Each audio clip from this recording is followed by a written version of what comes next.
अस्सलाम वालेकुम, फैज़ान है। एक और वीडियो बना रहा हूँ आप लोगों के लिए which is for taxi licence in the UK. तो टैक्सी लाइसेंस के लिए, क्योंकि ये टैक्सी में भी ये लोग अच्छे खासे पैसे और सैलरी बना लेते हैं पर एनम एज़ वेल, और मंथली वीकली भी बन जाते हैं, क्योंकि टैक्सी में आप लोगों को वीकली पेमेंट मिलती है। और ये एंड ऑफ द डे, क्योंकि जब आपने टैक्स पे करना है तो ये सेल्फ सेल्फ एम्प्लॉयड होता है, आपने नेक्स्ट ईयर पर टैक्स पे करना पड़ेगा। तो ये जो है ना, ये अच्छी है, और इसके लिए जो रिक्वायरमेंट्स है तो वो आप लोगों के साथ मैं शेयर कर रहा हूँ। इसमें मेन चीज़ ये कि एक तो ये सेल्फ एम्प्लॉयड है। दूसरी ये है कि एवरी ईयर आपने एंड ऑफ द ईयर आपने जो टैक्स पे करना है, तो आपने end of the year next year पे पेमेंट आपने करनी है टैक्स के लिए। तो उसमें भी आप मतलब जो टैक्स है तो वो आप पूरा ईयर कमा के फिर नेक्स्ट ईयर आप लोग टैक्स पे कर सकते हैं। दो बात होगी। इसके अलावा ये है कि टैक्सी में आप वीकली आपको मिलते हैं, मतलब आपको इनकम आती है, तो आप सर्वाइव भी अच्छी कर लेते हो, सेविंग भी कर लेते हो। आप जितने आवर्स लगाओगे तो उसी के मुताबिक आप मतलब सर्वाइव कर सकते हो। और उसमें ये है कि आप सेविंग भी कर सकते हो, उसमें ये है कि आपकी सैलरी भी बहुत अच्छी होती है। तो टैक्सी रिक्वायरमेंट्स के लिए आप लोगों के पास होना चाहिए full UK licence. Full UK licence आपने पास करना है, उससे आपने लाइसेंस पास करना है। उसकी रिक्वायरमेंट्स ये है कि आपने थ्योरी बुक करनी है, थ्योरी आपने पास करना है, तो उसके बाद आप फिर प्रैक्टिकल के लिए एलिजिबल होते हो। थ्योरी से पहले सॉरी आपने प्रोविजनल के लिए अप्लाई करनी है। प्रोविजनल जब आपका आ जाता है DVLA से, जो इनका लाइसेंसिंग अथॉरिटी है, तो उसके बाद फिर आप थ्योरी के लिए अप्लाई कर सकते हो। थ्योरी जब आप पास कर लेते हो, कंप्यूटराइज टेस्ट होता है, तो वो मेरे ख़्याल से उसी टाइम आपको रिज़ल्ट आ जाता है कि आप पास कर लेते हो कि नहीं। एंड अगर आप पास नहीं कर लेते तो आपने फिर नेक्स्ट अटेम्प्ट के लिए आपने रीबुकिंग करनी होती है, which is I think £23 for theory. तो ये आप कर सकते हो। इसके अलावा जब आप थ्योरी टेस्ट पास कर लेते हो, आपने फिर डेट बुक करनी है प्रैक्टिकल के लिए। तो प्रैक्टिकल के लिए आपको आई थिंक 60 to 70 पाउंड लगते हैं। आपको प्रैक्टिकल इंस्ट्रक्टर आपके साथ बैठ जाते हैं जिस दिन आपका टेस्ट होता है। तो आप फिर उसके मुताबिक उनके साथ बैठ के वो आपका मतलब एग्जामिनेशन काइंड ऑफ इंस्ट्रक्टर होता है, तो आपको चेक करता है कि बंदे को ड्राइविंग और पूरे रूट्स का और मतलब एनवायरनमेंट का पता है कि नहीं है। तो जब आप फुल फुल यूके लाइसेंस ले लेते हो, तो उसके बाद आपका licence should be at least 1 to 2 years old, depends on every council. कौन से से आप लाइसेंस ले रहे हो, क्योंकि आपने हर काउंसिल जिधर आप रहते हो उसी काउंसिल से आपको लाइसेंस भी मिलेगा, या कहीं और से भी आप अप्लाई कर सकते हो। तो डिपेंड्स ऑन यू।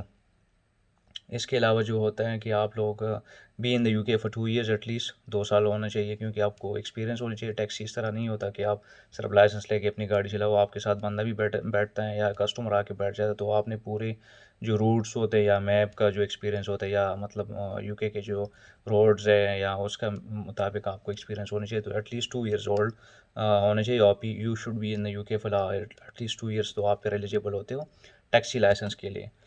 अच्छा जी।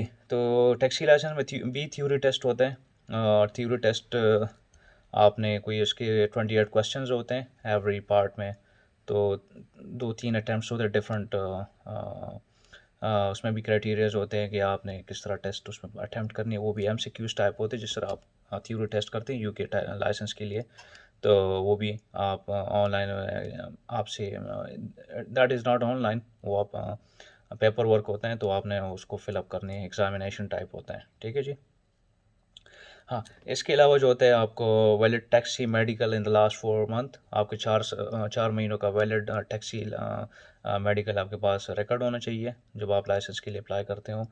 इसके अलावा जो होते हैं proof of right to work, RTW कहते हैं, राइट टू वर्क आपके पास होना चाहिए, तो फिर आप एलिजिबल होते हो टैक्सी लाइसेंस के लिए। जब आप ये सब कुछ करके इसके बाद आप DBS होता है जो आपका क्रिमिनल चेक करते हैं या कोई और कन्विक्शन चेक करते हैं नेशनल डेटाबेस में। तो ये आपके पीछे ये सारे इन्हेंसमेंट करते हैं, चेकिंग करते हैं। फिर आपका DVLA लाइसेंस चेक करते होता है, जो आपका अपना लाइसेंस होता है जिधर से आपका लाइसेंस आता है। तो उस पे ये सारी चेक एंड बैलेंस कर लेते हैं। उसके बाद you should have primary email address, कि मतलब आप जो रनिंग में हो या आप यूज़ करते हो डेली रूटीन में, बंद नहीं होना चाहिए। सबसे मोस्ट इम्पॉर्टेंट चीज़ ये है कि मस्ट बी 18 और ओल्डर। ये है कि आप 18 साल हो या 18 साल से मतलब ज़्यादा हो, तो आप एलिजिबल हो टैक्सी लाइसेंस के लिए। अच्छा जी। इसके अलावा ये है कि जो इस पे कॉस्ट आता है, तो उसमें ये है कि योर मेडिकल, आपका मेडिकल पे आता है 49 पाउंड, रफली 50 पाउंड आ जाता है। डीबीएस लाइसेंस चेक, जो आपका लाइसेंस चेक जो चेक होता है, इन्हेंस चेक, ये पूरा नेशनल डेटाबेस आपके पीछे चेक करते हैं, that cost you 80 pound. Taxi assessment जो होता है वो 40 पाउंड आपको कॉस्ट करेगा। टैक्सी एप्लीकेशन जो आप फिल करते हो, दैट इज़ ओनली 64 पाउंड। तो टोटल आ जाते 233, एक साल जो आप अप्लाई करते हो, एक साल एक्सपायरी के लिए। अगर आपने 3 साल के लिए अप्लाई करनी है तो that is around 289 pound for 3 years. और ये 3 साल के लिए होगा। अगर आपने एक साल के लिए अप्लाई करनी है तो दैट इज़ 233 पाउंड, और अगर आपने 3 साल के लिए करनी है तो दैट इज़ 289 पाउंड। ठीक है जी। अच्छा, if in case you fail, तो आपका जो फर्स्ट अटैम्प्ट है वो 40 पाउंड है, सेकंड अटैम्प्ट आपका 15 pound, and third attempt is 40 pound again. तो ऑल टुगेदर आपका 1 ईयर का लग जाता है 233 पाउंड, और अगर 3 साल का करना है तो 289। रफली अगर एक दो अटैम्प्ट भी आ जाते तो 3 से लेके 400 पाउंड, अगर आप जिधर से भी करते हो, या रफली आप ट्रैवलिंग और सब कुछ लगा के, छोटी छोटी जॉब से लेके आप जाते हो, तो रफली that will cost you 500 to 600 pound all together with every single thing. ठीक है जी। उसके बाद जब आपके पास लाइसेंस आ जाता है, तो कुछ लोग करते हैं रेंट पे ले लेते हैं गाड़ी, वो वीकडेज या वीकेंड पे चलाते हैं, देखते हैं कि पार्ट टाइम देख लेते हैं, पहले असेसमेंट कर लेते हैं कि एटलीस्ट ये मतलब वर्ती है या नहीं। तो इस तरह कर लेते हैं। कुछ लोगों को पता होता है या दोस्त यार होते हैं, उनको समझा देते हैं कि बस गाड़ी गाड़ी ले लेते हैं, रफली 6 साल पुरानी, 2015 से ऑनवर्ड्स या 14 से ऑनवर्ड्स 2020-22 तक। तो वो फिर स्ट्रेट अवे टैक्सी स्टार्ट कर लेते हैं। इसके बाद आपने अगर ऑपरेटर के साथ काम करना है तो that will be like local operator, Uber के साथ भी कर सकते हो, बोल्ट के साथ भी कर सकते हो, और भी बहुत से हैं।